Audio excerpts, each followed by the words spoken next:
Okay, we've looked at some important principles and generated some keys for a very basic serve, a standing float serve. But at almost every level, a serve where we are jumping off the ground to serve the ball is more effective.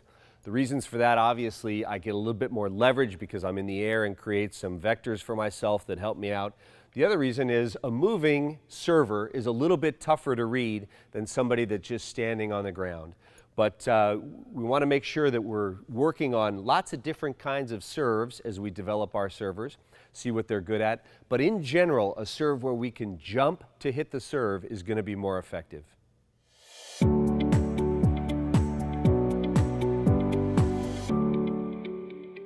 All right, we talked about important principles for serving, and they generated some keys for our most basic serve, a standing float serve. But now we're going to start looking at jump serves. And the first one we want to talk about is a two-handed jump float.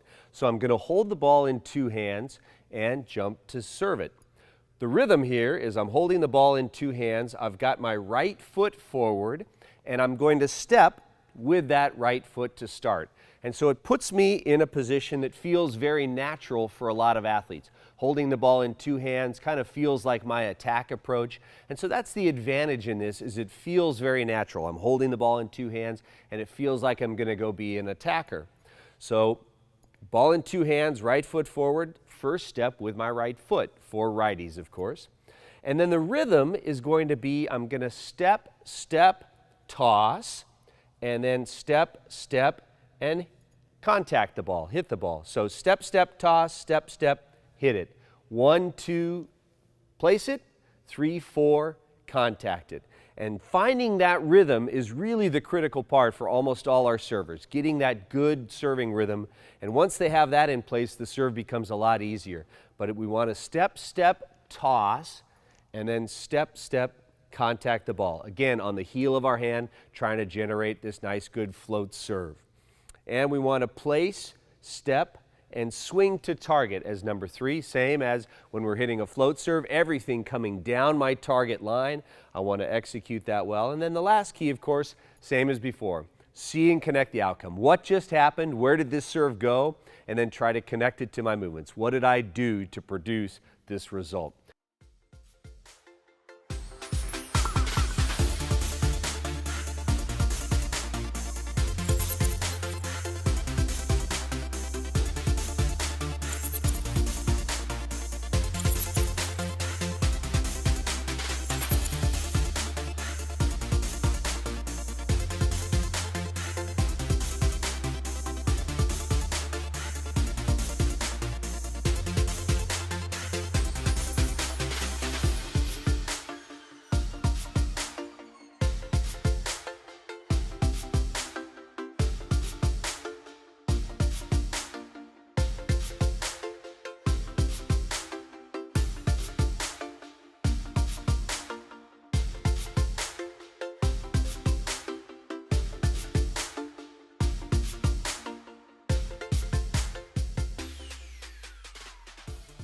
So a two-handed jump float, good place to start for a lot of athletes. We'd like this to be an option for almost all your players and see how they like the feel of it.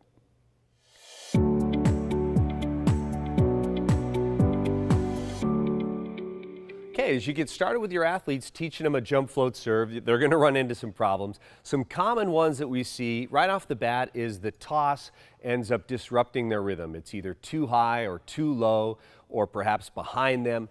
But a toss that goes in some strange places, especially a non-rhythmic toss, is one of the common things. So they got to get that under control. Another really common error that we see is your athletes will toss it and then they'll try to use their arms to jump. And again, this is really disruptive to their rhythm, creates some non-simplicity in this activity, in this skill, and so we don't want them to use their arms to jump. They'll try to get them in there and sneak them in there, so watch out for that. And then finally, with a two-hand jump float, the most common thing we see is that the athletes will toss it and then they never do get opened up. They simply toss it and use their arm to serve it. And so that's another common error, is after they toss, we got to make sure that they do get opened up and generate speed with torque. So those are the common errors, some kind of funny tosses, using their arms to try and jump in this skill, and then finally, again, staying closed up, not getting open.